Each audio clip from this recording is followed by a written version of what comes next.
Hello, ഒരു കുഞ്ഞുണ്ടായതിനു ശേഷമാണ് കേട്ടോ ഇത്രയും ദുഷിച്ച നാവുള്ള ആളുകളാണ് നമുക്ക് ചുറ്റുമുള്ളതെന്നുള്ളൊരു കാര്യം എനിക്ക് മനസ്സിലായത്. ഡെലിവറി ഒക്കെ കഴിഞ്ഞ് അതികഠിനമായ 2-3 ആഴ്ചത്തെ ഹോസ്പിറ്റൽ വാസമൊക്കെ കഴിഞ്ഞ് ഇനി സമാധാനമായിട്ട് വീട്ടിലിരിക്കാലോ എന്ന് വെച്ച് വീട്ടിലെത്തിയപ്പോൾ ആദ്യത്തെ വർത്താനം, ഇതെന്താ കുഞ്ഞിന് ജനിച്ചപ്പോഴുള്ള കളറൊന്നും ഇല്ലല്ലോ, ഇതെന്താ ഹോസ്പിറ്റലിൽ നിന്ന് കുഞ്ഞിനെ മാറിപ്പോയോ എന്ന്. ആദ്യമൊക്കെ എനിക്കതൊരു തമാശയായിട്ട് തോന്നി. അത് കഴിഞ്ഞ ഒരു 6 മാസമൊക്കെ ആയപ്പോഴേക്കും ഇത് അവർ വീണ്ടും വന്ന് ചോദിക്കുകയാണ്, കുഞ്ഞിന് കഴുത്തുറച്ചില്ലേ, കുഞ്ഞ് കമിഴ്ന്ന് വീണില്ലേ എന്നൊക്കെ. ഇല്ലെങ്കിൽ ഭയങ്കര പ്രശ്നമെന്നൊക്കെ പറഞ്ഞപ്പോൾ എനിക്ക് ആകെ ഉണ്ടായിരുന്നൊരു മനസ്സമാധാനം പോയി കിട്ടിയിട്ടോ.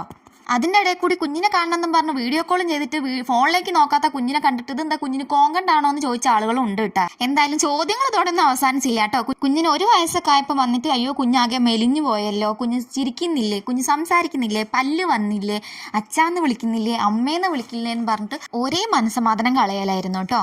പക്ഷെ എനിക്കതല്ല, അവൻ ചെയ്യുന്ന കാര്യങ്ങളൊന്നും പറയാതെ ചെയ്യാത്ത കാര്യങ്ങൾ മാത്രം കണ്ടുപിടിക്കാൻ ഇവരെടുക്കുന്ന ഒരു എഫേർട്ട് എന്ന് പറഞ്ഞാൽ ഇത്ര അഭിനന്ദിച്ചാലും മതിയാവില്ല അല്ലേ. എന്തായാലും അവന് സമയത്തിന് തന്നെ കഴുത്തു കുറച്ചു, പല്ലും വന്നു, നന്നായിട്ട് സംസാരിക്കുകയും ചെയ്യും, അച്ഛാന്നും അമ്മാന്നൊക്കെ വിളിക്കുന്നുണ്ട്. മാത്രമല്ല ഇപ്പോൾ PT ഉഷ ഓടുന്നേക്കാട്ടും സ്പീഡിലാണ് അവൻ ഓടുന്നത്. അവൻ്റെ പുറകെ ഓടി എനിക്കിപ്പോൾ വയ്യാണ്ടായി. അതോടെ എനിക്കൊരു കാര്യം മനസ്സിലായി, തലയ്ക്കൊരു വെളിവില്ലാത്ത ആളുകളുടെ സംസാരവും കേട്ടിട്ട് നമ്മൾ വെറുതെ നമ്മളെ മനസ്സമാധാനം കളഞ്ഞിട്ട് ഒരു കാര്യവും. അവർ ചെയ്യേണ്ട കാര്യങ്ങൾ സമയമാകുമ്പോൾ അവർ ചെയ്തോളും.